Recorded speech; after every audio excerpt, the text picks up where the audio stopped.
Class में first आने का बेस्ट उपाय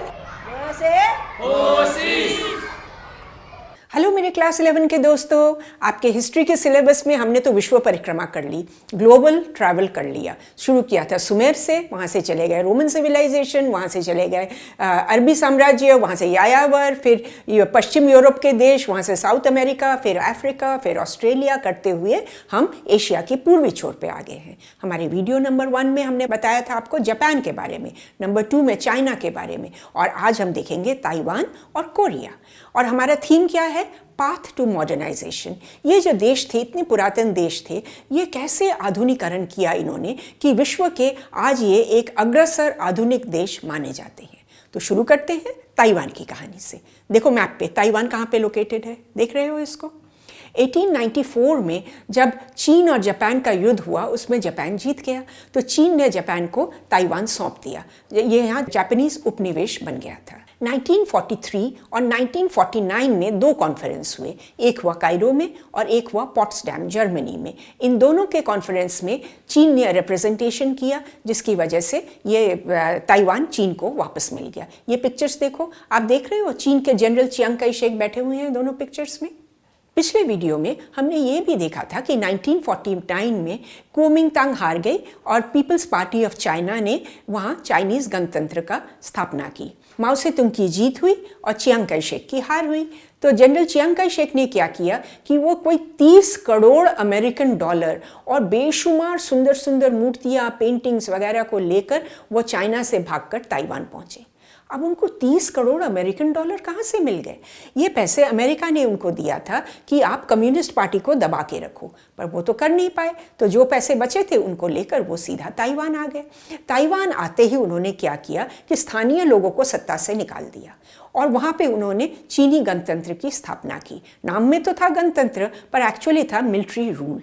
लोगों के बोलने की आज़ादी, विरोध करने की आज़ादी, ये सब कुछ भी नहीं था उनके पास। पर केवल नेगेटिव काम नहीं, उन्होंने पॉजिटिव काम भी किए कि उन्होंने कृषि में बहुत सारे सुधार लाए, औद्योगिकरण पे उन्होंने खूब जोर दिया। उन्होंने ताइवान की इकोनॉमी को व्यापार पर आधारित किया कि खूब प्रोडक्शन हो और खूब व्यापार हो। तो ऐसा देखा गया कि 1973 आते आते एशिया, पूरे एशिया में जापान वॉज नंबर 1 उत्पादकता में और ताइवान वॉज नंबर 2 उत्पादकता में। और इससे जो देश में जो वेल्थ का क्रिएशन हुआ, इससे अमीर और गरीब के बीच में जो फासला था वो कम होता गया। 1975 में जनरल चियांग काई शेक की डेथ हो गई और उसके बाद धीरे धीरे लोकतंत्र की प्रक्रिया शुरू हुई। 1987 में पहली बार मार्शल लॉ को लिफ्ट किया, स्वतंत्र मतदान, फ्री इलेक्शन शुरू हुए और स्थानीय लोग सत्ता में आने लगे। आज हम आएंगे 21 सदी के ताइवान में। और यहाँ देख रहे हैं हम कि एक आधुनिक देश, एक बहुत ही इंडस्ट्रियलाइज देश और एक देश जो बहुत ज़्यादा तरक्की कर रहा है और विश्व भर के निवेशकारी यहाँ आके निवेश करना चाहते हैं, पर करने से डरते हैं। क्यों? क्योंकि यहाँ 3 तरीके की बातें चल रही हैं। एक है, कुछ जो ताइवान के लोग हैं वो चाहते हैं कि हमें पूर्ण आज़ादी मिलनी चाहिए, Taiwan will be an independent nation. Number 2 है, चाइना कह रही है कि ताइवान आप इंडिपेंडेंट नेशन कैसे हो, आप तो हमारा हिस्सा हो, हम आपको मेनलैंड चाइना के साथ एकीकरण कर लेंगे। और तीसरा जो पॉइंट है वो कह रहा है कि चाइना शायद मान जाए कि ताइवान को एक ऑटोनोमस रीजन, एक स्वायत्त रीजन की तरह वो उसको रखे। तो जब तक ये क्लैरिटी नहीं होती है कि क्या होगा, विश्व के निवेशकारी वहाँ जाने से डरते हैं। वहाँ ज़्यादातर देशों ने दूतावास भी नहीं खोला, पर उनकी वाणिज्यिक ऑफिस, जो मर्चेंटाइल ऑफिस है, वो वहाँ पे आपको मिल जाएंगे। तो चलो इसकी राजधानी ताइपेई पर भी एक नज़र डाल लो, देखो कैसा है। अच्छा लगा आपको? तो चलो अब हम आगे बढ़ेंगे और जाएंगे कोरिया की तरफ। कोरिया में एक राजवंश था, जोसियोन राजवंश। इन्होंने 1392 से 1910 तक कंटिन्यूसली राज किया और जब वो 20th सेंचुरी में आ गए तब उनको काफ़ी देश के अंदर और देश के बाहर से भी, पश्चिमी देशों से भी, चीन से भी इनको काफ़ी प्रेशर सामना करना पड़ा। और पर जोसियन राजवंश कुछ सामरिक सुधार कर रहे थे, राजनीतिक सुधार कर रहे थे, सामाजिक सुधार भी करने की कोशिश कर रहे थे। 1910 में जापान ने कोरिया को अटैक किया, पूरा जीत लिया और कोरिया को अपनी कॉलोनी बना लिया, अपना उपनिवेश बना लिया। तो कोरियन जो संस्कृति वगैरह थी वो सब तो दबने लगी जापानी संस्कृति के नीचे। तो कोरियाई लोग ये बिल्कुल पसंद नहीं कर रहे थे। वो कहते हमारे जो मूल्य है, हमारी संस्कृति है, हमारी अपनी पहचान है, ये कहाँ जाएगी। तो उन्होंने ना अलग हटकर अपना एक अस्थाई सरकार बना दिया। कायरो कॉन्फ्रेंस, पॉट्सडैम कॉन्फ्रेंस में भी वो गए कि हमारी सरकार को रिकॉग्निशन मिले, पर फिर भी वो जापान के कंट्रोल में ही थे। 1945 में जब वर्ल्ड वॉर II ख़त्म हुआ और जापान की पूरी तरह से पराजय हो गई तो कोरिया फ्री हो गया। अब फ्री होते ही पूरा फ्री कैसे हुआ? नॉर्थ कोरिया जो था उसका संचालन करने लगे सोवियत रशिया, और जो साउथ कोरिया था उसका UN, जिसके अग्रणी थे अमेरिका। ये दोनों ने उसको बांट लिया और उसका संचालन करने लगे। 1948 तक आते आते इन दोनों देशों में अपनी अपनी सरकार बनी और इनमें फिर एक कोल्ड वॉर सा छिड़ गया, एक शीत युद्ध सा छिड़ गया, और ये युद्ध चलता गया अगले 3 साल तक। नॉर्थ कोरिया को कम्युनिस्ट पार्टी ऑफ चाइना की सपोर्ट थी और साउथ कोरिया को UN की सपोर्ट थी, अमेरिका की सपोर्ट थी। 1953 में एक समझौता हुआ जिससे ये दोनों देशों ने ये युद्ध खत्म किया। पर इस युद्ध के चलते ना जो आर्थिक व्यवस्था थी, सामाजिक व्यवस्था थी, सब एकदम स्पॉइल्ड हो गई थी, तहस नहस हो गई थी। मुद्रास्फीति या इन्फ्लेशन से सब चीजें इतनी महंगी हो गई। लोकतंत्रीकरण वो तो खत्म ही हो रहा था, व्यापार में एकदम मंदी आ गई थी, जीवन का इतना नुकसान हुआ, संपत्ति का इतना नुकसान हुआ। तो अब नेशन को फिर से रिकंस्ट्रक्ट करना था। इसके लिए साउथ कोरिया को अमेरिका से मदद लेनी पड़ी। चलो अब इनकी राजनीतिक जर्नी पर भी थोड़ी सी नजर डालते हैं। 1948 में लोकतांत्रिक तरीके से इलेक्शन हुआ और प्रेसिडेंट बने सिंगमेन री।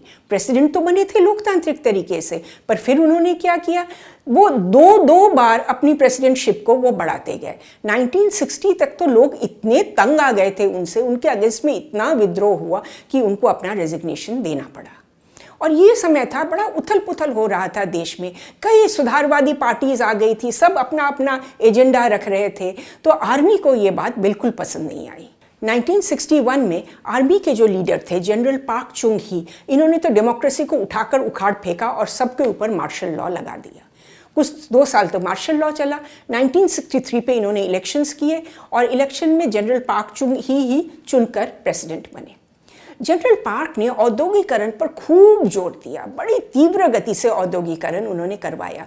उनका कहना था कि हम कोई लेबर इंटेंसिव इंडस्ट्री करें जिससे हमारे देश के लोगों को भी एम्प्लॉयमेंट मिले और कुछ ऐसी चीज़ बनाएं जिसका विदेश में हम खूब एक्सपोर्ट कर सके। तो उन्होंने वस्त्र उद्योग पर बहुत ज़्यादा नज़र डाला। 1990 से उन्होंने भारी उद्योगों पर भी नज़र डालना शुरू किया, जैसे आयरन एंड स्टील इंडस्ट्री, जैसे केमिकल इंडस्ट्री, और इलेक्ट्रॉनिक्स पे तो बहुत ही ज़्यादा उन्होंने नज़र डाला। तो ये सब उन्नति जो हो रही थी ये तो शहरों की बात थी। और गांव में क्या हुआ, 1970 में उन्होंने स्टार्ट किया सेम्यूल। ये एक तरीका था जहां गांव को लोगों को इकट्ठा किया गया और उनका बोला गया कि आप गांव के विकास के लिए आप बहुत मेहनत करो और गांव की प्रशासन को आप सुदृढ़ बनाओ। तो ये सेम्यूल प्रोजेक्ट था, ये इतना सक्सेसफुल था कि सारे कोरिया के गाँव भी बहुत सक्सेसफुल हो गए। और उसके बाद इस प्रोजेक्ट को ले गया गया शहरों में, जहाँ फैक्ट्रीज थी, फैक्ट्री के चारों तरफ जो बस्तियाँ थी वहाँ भी सेम्यूल को लगाया गया और इस तरीके से पूरा कोरिया की एक एडवांसमेंट की तरफ चलने लगा। ये सेम्यूल का जो एक्सपीरियंस है, आज कोरिया बहुत सारे डेवलपिंग कंट्रीज में जाकर अपना एक्सपीरियंस बताती है ताकि लोग उससे कुछ सीख सके। कुल मिलाकर दक्षिण कोरिया की ये जो फास्ट ग्रोथ हुई जनरल पार्क चुंग ही के टाइम पर, इसके 5 कारण थे। इसको एक बार फिर से देख लो। Number 1, number 2, 3, 4 and 5। General Park Chung Hee ये तो बार बार प्रेसिडेंट इलेक्ट हो रहे थे, अपने आप को ही बार बार वो प्रेसिडेंट इलेक्शन करवा रहे थे। और 1972 में उन्होंने योसीन संविधान का ऐलान किया। इस संविधान में क्या था, नंबर 1 कि जो पार्टी का अध्यक्ष है ये परमानेंट अध्यक्ष रहेगा, परमानेंट प्रेसिडेंट रह सकता है। नंबर 2 क्या हुआ, उनके पास सारी प्रशासनिक, एडमिनिस्ट्रेटिव और मिलिट्री पावर्स सारी उनके हाथ में रहेगा। और नंबर 3, उन्हें अगर ठीक लगा तो वो सारे देश में इमरजेंसी लगा दे सकते हैं। तो हम क्या देख रहे हैं, आर्थिक विकास तो खूब हुआ पर राजनीतिक विकास तब नहीं हो रहा था। तो इसमें कुछ छात्र, कुछ विद्वान, ये लोग इसका प्रोटेस्ट कर रहे थे। 1979 में एक लेवल ऐसा पहुंचा कि जनरल पार्क की हत्या ही कर दी, उनकी असैसिनेशन हो गई। अब जनरल पार्क चुंग हिंग तो रहे नहीं, पर दूसरे जनरल जो आए, जनरल चुंग डू हुआंग, उनके नेतृत्व में फिर इलेक्शंस हुए और जनरल चुन वो अपने आप को वो यूसीन संविधान को उन्होंने लगाया और खुद अपने आप को उन्होंने राष्ट्रपति ऐलान कर दी। लोगों को तो ये बात बिल्कुल पसंद नहीं आई, इतने विद्रोह हुए और उनकी कड़ी तरह से दमन किया गया। 1980 में ग्वांजू नाम के शहर में छात्रों ने उसका भयंकर प्रदर्शन किया था और उसको भी बहुत ही क्रूरता के साथ दबाया गया। जनरल चुग ने भी आर्थिक विकास पर बहुत ज़्यादा जोर दिया। उसके रिजल्ट्स देखो, ये देखो 1980 का विकास और ये देखो 1983 का विकास, कितनी तेज़ी से विकास हुआ आप सोचो। और इस आर्थिक विकास का परिणाम क्या हुआ? मुद्रास्फीति कम हो गई, खूब शहरीकरण हुआ, अर्बनाइजेशन हुआ, शिक्षा का खूब प्रसार हुआ, मीडिया का भी खूब प्रसार हुआ। 1987 तक आते आते फिर सिचुएशन बिगड़ने लगी।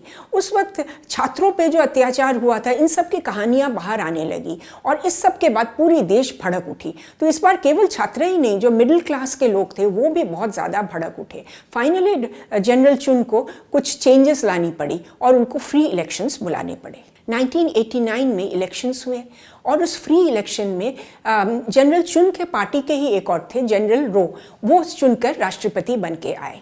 क्योंकि जो विपक्षी दल थे वो अपने को एकजुट नहीं बना सके, वो बहुत अच्छी तरीके से अपनी पब्लिसिटी नहीं कर सके, अपनी अवेयरनेस क्रिएट नहीं कर सके। तो विपक्ष के जो मेन लीडर थे किम योंग सांग, उन्होंने डिसाइड किया कि ऐसे नहीं होगा। फिर उन्होंने जनरल रो के साथ समझौता किया। 1992 के इलेक्शन में किम योंग सांग चुनकर राष्ट्रपति बने।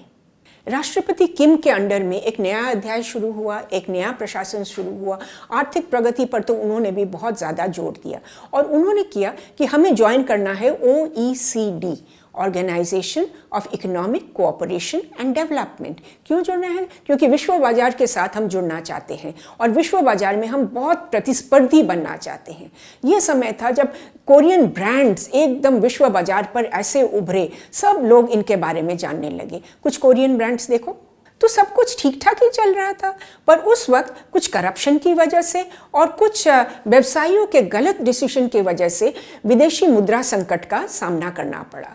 फॉरेन एक्सचेंज का इतना डेफिसिट हो गया कि IMF से उन्हें लोन लेना पड़ा और इस लोन को चुकाने के लिए कोरिया के लोगों ने गोल्ड कलेक्शन स्कीम भी बनाया था। सब अपने अपने गोल्ड देकर इस लोन को चुकाने में उन्होंने मदद किया। इसके बाद कोरिया में कई फ्री इलेक्शन हुए। ये देखो 1997, फिर 2008, फिर 2012 और फिर 2017। और मजे की बात क्या जानते हो? हर बारी सत्ता बदल रहा है, हर बारी दूसरे लोग चुन के आ रहे हैं, पर ये जो सत्ता का चेंज हुआ वो इतना पीसफुली हुआ, कोई गड़बड़ नहीं, कोई गोलमाल नहीं। इससे पता चला कि साउथ कोरिया में जो डेमोक्रेसी थी वो कितनी स्ट्रॉन्ग रूट्स उसकी बन गई थी।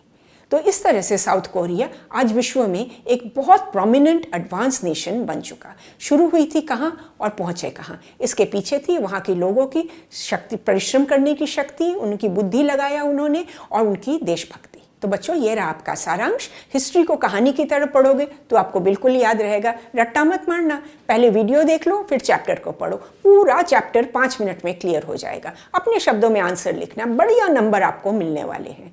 और ये हमारा है सोशल मीडिया, इसमें आप जरूर देखना क्योंकि इसमें हम रोज एक मोटिवेशनल पोस्ट डालते हैं। आपको अच्छा लगा? हमें तो कितना ज़्यादा अच्छा लगेगा। Thanks for watching. क से कोशिश।